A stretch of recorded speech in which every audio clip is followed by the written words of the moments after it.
What's going on, everybody? Welcome back to the Playbook Sports Podcast as we continue our off-season series where we go through and look at every single franchise, moves that they have made this offseason, from coaching changes, free agency additions and losses, and their draft, and then we tie it all together for you at the end with a nice grade on how we think they did this offseason. Are they trying to compete? Are they trying to take a step back and look towards rebuilding? We answer all those questions for you. And today's team, it's America's team. It's Colin's team. It's the Dallas Cowboys, baby. Starting with coaching changes, as we always do, a surprise one for me. I did not expect Mike McCarthy to walk away. I didn't expect him to not be the Cowboys coach this year, especially after he had 3 straight 12-win seasons. And then he loses his quarterback this past year, and the team struggles. Shocker. And then they let him go. Okay, very surprising to me. So he's gone, and so is Mike Zimmer, defensive coordinator last year. And they hire or elevate Brian Schottenheimer, who was the OC last year, even though it was McCarthy calling the offense. They elevate him to head coach, and then they bring in Matt Eberflus to be the defensive coordinator, who was the former head coach of the Chicago Bears, just another defensive coordinator that couldn't cut it as a head coach, and that is common. I got to be honest with you, Cowboys fans, I do not like this. When I look at this coaching staff, I see failed head coach in Matt Eberflus, and I see Brian Schottenheimer, who has struggled everywhere he's gone. Take your time, find everywhere he has been, and look at what happened to the offense when he took over and ran the show. It has been the worst it has been in several years. I mean, he essayed Drew Brees' one of the worst seasons of Drew Brees' career. How do you do that? How do you mess him up? Everywhere he went, the offense took a step back, and now he's your head coach. Why? Why was he the choice? I don't understand that. And why did you wait so long to decide on McCarthy and let all the other good head coaching options go? You had a chance to get ahead of the game, and you chose to be late. Why? I don't understand Jerry there. Maybe he was going for consistency on the offensive side of the ball. I'll give him some credit there. The offense, even with a backup last year, wasn't awful at times. So maybe he's thinking, you know what, hey, Schottenheimer worked under McCarthy this year. He's worked with good coaches. Maybe he's picked up a thing or two. Who knows? I will say I like Eberflus as a DC. I never was on board with him as a head coach, but I would take him over Mike Zimmer at this point in both of their careers. Mike Zimmer's obviously got a long history of success-ish, but Eberflus doesn't. So that's point Zimmer. However, Eberflus right now calls defenses better. So I like that as a pickup. Getting into free agency here, really only changes is they've added a wide receiver in George Pickens via trade, and they lost Brandon Cooks. I think that's a pretty clear upgrade, in my opinion. Maybe I'm wrong. Brandon Cooks is way past his prime. No offense, Brandon Cooks. He was great for a long time. He's just not that guy anymore. I'm not going to sit here and tell you guys I think George Pickens is some elite receiver, but I don't think there's any question that he's an upgrade over Brandon Cooks. And I think he gives the Cowboys something they need, which is a good go-up-and-get-it receiver. Now, will Dak take those throws? We'll see. He hasn't had a ton of go-up-and-get-it receivers. CeeDee Lamb is a separation guy. They've always had the quick receivers who are good separators. We'll see how Pickens plays into this offense. It'll be fun to watch. I need him to stay under 1,000 yards for a bet. However, I think he'll be a solid number 2 receiver, in my opinion. So I think that's an upgrade on the offensive side of the ball for sure. Defensively, they added Solomon Thomas on a 2-year, $6 million deal, and they added Dante Fowler Jr. on a 1-year, $6 million deal, so a couple of rotational-ish edge rushers. However, they did lose starting edge rusher DeMarcus Tank Lawrence. They also lost starting corner in Jordan Lewis, and then they also lost Chauncey Golston. So as far as the defense goes, I got to be honest, I think it's a pretty clear downgrade. Going from Lawrence to Thomas and Fowler is pretty brutal.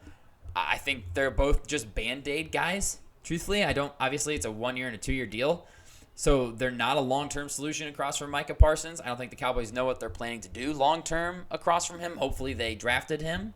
You'll see. So I think that's really where they lose a lot here. I will say Jordan Lewis doesn't hurt a whole lot.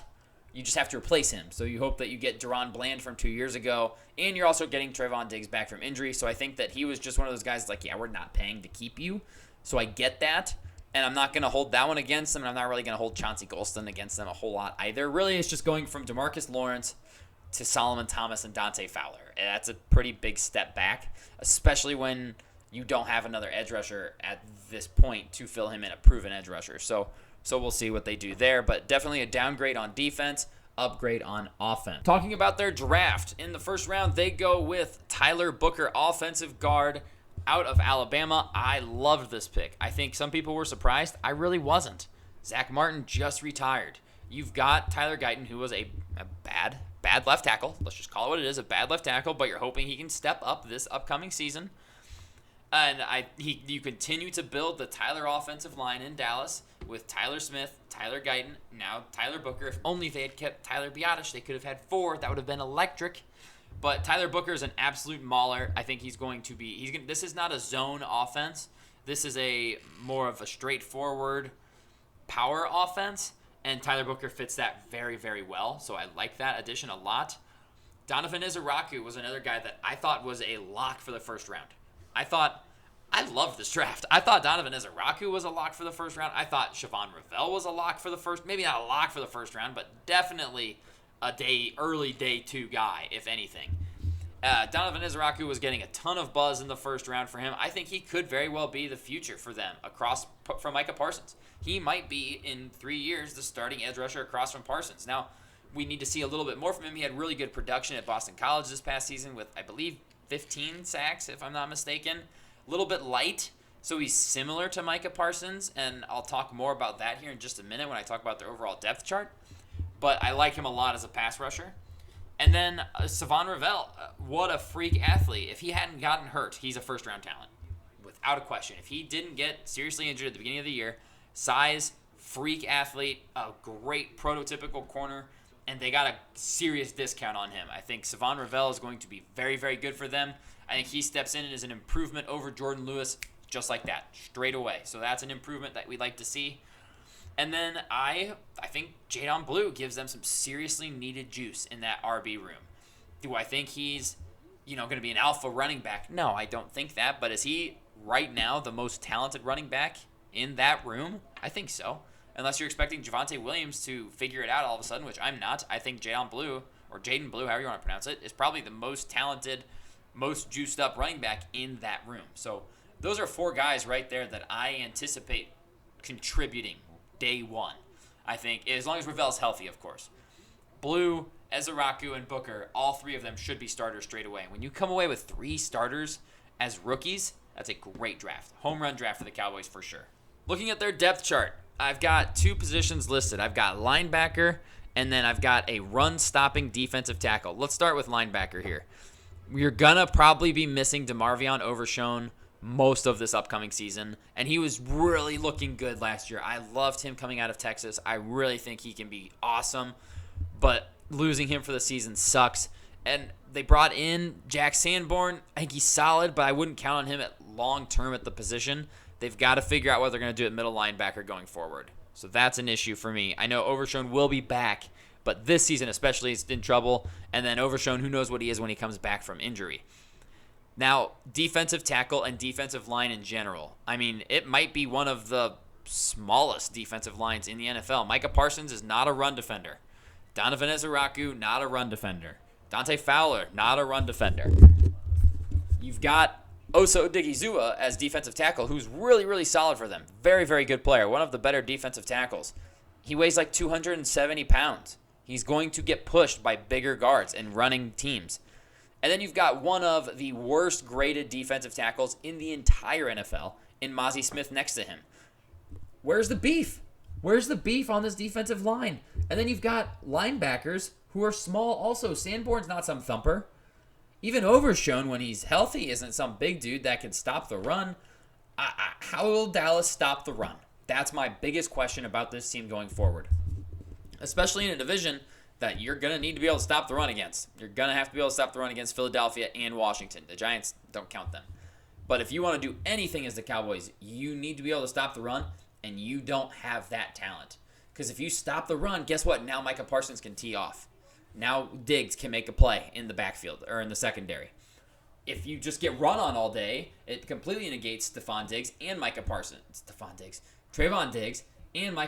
Your 2 best defensive player, it completely negates what they do best if you just get run on.